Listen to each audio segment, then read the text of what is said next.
Hey up, quick video for tomorrow's game. Wednesday, longest trip of the season, down to Plymouth to take on Ryan Lowe's Plymouth Argyle. Okay, so we're just going to have a quick look here at Plymouth's results so far this season in the league.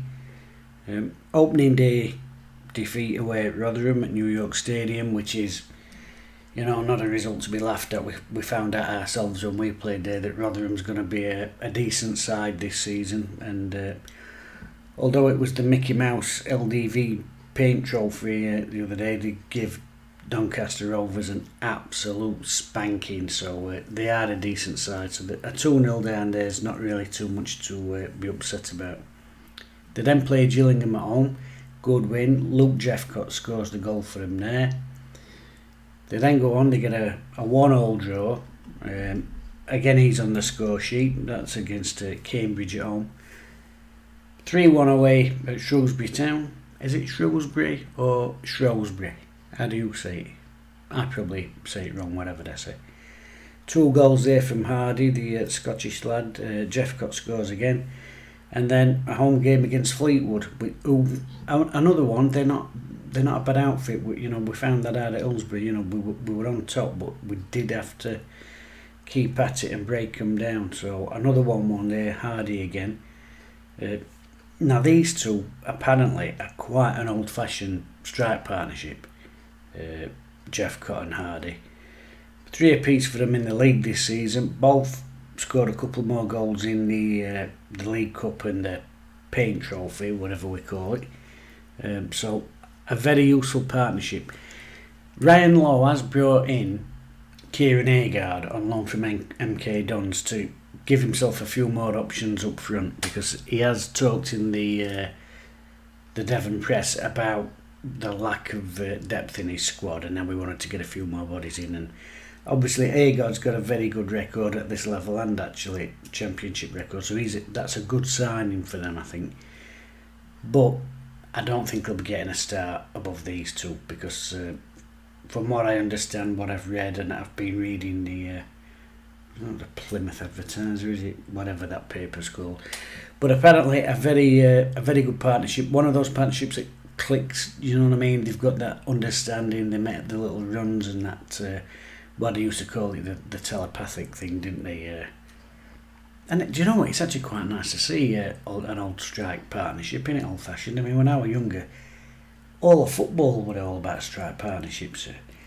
Lineker and Beardsley for England, obviously watching Wednesday, Hurst Williams, had got Chapman and Verardi before that, and Bannister and Verardi, and well, even down there, even on other side, they'd got Dean and Agana, and you got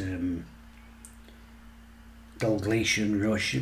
Strike partnerships, I do think they're one of them things that really sort of captured the imagination of fans, and it's funny, innit, as we move forward. I don't know is it progressive? I don't know, but I do think it's a shame they've been lost to the game in some ways. I'm rambling again, I can't help me send me goblins away, but I do love football. I do love talking about it or chatting about it, maybe talking about it, maybe somewhere in between. But yeah, these old strike partnerships, and apparently they're quite traditional in that sense. Will he put Agard in? I don't think they will. In fact, he's made very few changes at all this season, full stop, when you look at it. Got the team that will more than likely play against us tomorrow, because he don't change it. It's a 3-5-2, as we can see here. So it'll be more than likely Cooper in goal, back three of Wilson, Scar, Galloway, Edwards, Pereira, Kamara, Houghton, Broome and Grant across the middle, and obviously Jeffcott and Hardy as the traditional forward line there. It's going to be a tough game for Wednesday there. The interesting thing there is that central midfield area. It's going to get quite congested, I thought. The good thing is, of course, the players we've got: Bannon, Adeniran, Byers, Wing. We've just got a lot of quality in that central midfield area, so they're really going to have to be on it to win that midfield battle. Looking at the wide areas, can we overload their wing backs again? That's something you've got to be looking at. To that end, I do wonder if we'll see Johnson continuing at left back, because although I like Liam Palmer and I think he takes a lot of unwarranted stick, I do think we just get that bit more going forward with Johnson. And because of Brown's defensive capability, I think because of his sort of history as a fullback, if you like, his experience as a fullback, he just gives that little bit of know-how. So he knows when to stay, he knows when to go, and sometimes he tucks in on the side of that three, and he creates some little pockets, and it just buys that few seconds for Johnson to decide what delivery he's putting in. Just buys him that yard to get his foot around the ball and put something in. So I think that's something we might be looking at, Brown and Johnson down that side. Unless, of course, as we've said before, it's a long season.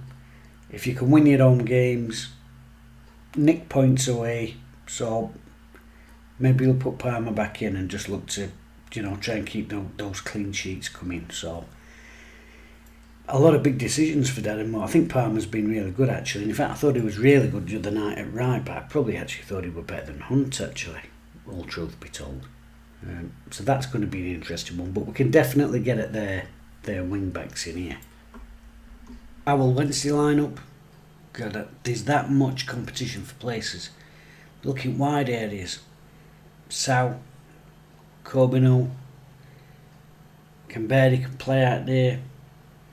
Shadipo's back, and Darren Moore's been speaking very highly of Shadipo in press, very highly. In fact, he sounded more excited about him than the rest of the players, including Berahino. Oh, that's another Berahino. Such a quality group of wide players to choose from and attacking players to choose from. It's a right headache. It's a right headache for him. I don't know who's going to pick. I've got a feeling Shadipo's going to get the nod, because he's really been praising him this last week in Examiner and Yorkshire Live, and on the press clip what he's done yesterday afternoon. So I think I've got a feeling Shadipo's going to be seeing some game time tomorrow. I think it'd be incredibly harsh on Brown, because Brown is, for me, I think he's been a bit of an unsung hero so far. He gets up and down, he's got tremendous legs, and I think, as I just said it when we were looking at their team, I think because he's played fullback before, he's just got that little bit of know-how and understanding, and he allows Johnson to get on the outside and pick his spot with his crossing. So I think come end of season, genuinely, I think Jaden Brown's going to be one of them 7 out of 10 every single week players, and good teams are built on them players who perform week in, week out to that sort of standard. I mean, it's all right having someone who's 9 out of 10 one week and 2 out of 10 week after. Them players, them 7 out of 10, you can't have enough for them, and he's really impressed. Maybe we'll actually see him play at fullback tomorrow. Who knows? Like I said, Darren Moore's just got such a great squad, really, for this level, and fair play to him, because he's built it himself. They're all his players, 14 players. So really excited to see what we can do down at Plymouth. Midfield for me would be Bannon and Adeniran every week. They're two nailed in. Wing and Byers, I think you can sort of mix and match that depending on opposition, because Byers likes to sit that bit deeper and get the passing going and go through that like that, whereas Wing likes to play probably that 10-15 yards further forward and get things going there and have a little run at people. So I think it's going to be horses for courses with those two who gets picked. But we're away from home, so perhaps he'll play Byers and just try and get a bit of grip of that midfield and get that passing going from there. I think Hutchinson will come in, because whether at home or away, and whether we're being squeezed or they're sitting off us, we are going to try and play out from back this season, and Sam Hutchinson's our best ball playing centre half, so I do think Sam will play. Like I said, the fullback down the wide area, there's no idea. Centre forward, I like Gregory. He's a goal scorer. He's got that little bit of a knack. Funny enough, Ryan Lowe, their manager, obviously ex-Wednesday.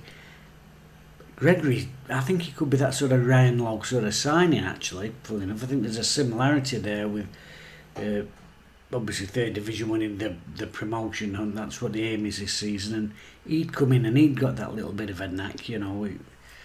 So, but I've got a feeling Canberra might get a nod just because he puts himself about. His fate is young, so we'll see. So he's another one. It's almost an embarrassment of Richard's attacking wise. And I've not even mentioned Berahino. Is he going to play down the middle? Is he going to play wide? I was looking at some old Stoke clips the other day, West Brom clips the other day, sorry, and I won't say he was playing a number 10 role because he wasn't that. He was playing both.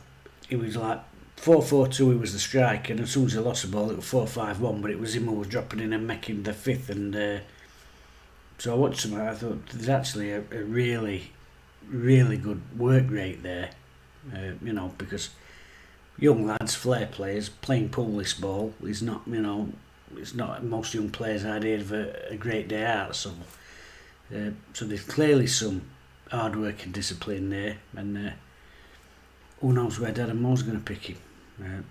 Really interesting. I'm saying all this, embarrassment of riches, probably been out now, won't it? So anyway, looking forward to the game, and I think Wednesday's going to win again. I'm going for a 2-1 Wednesday.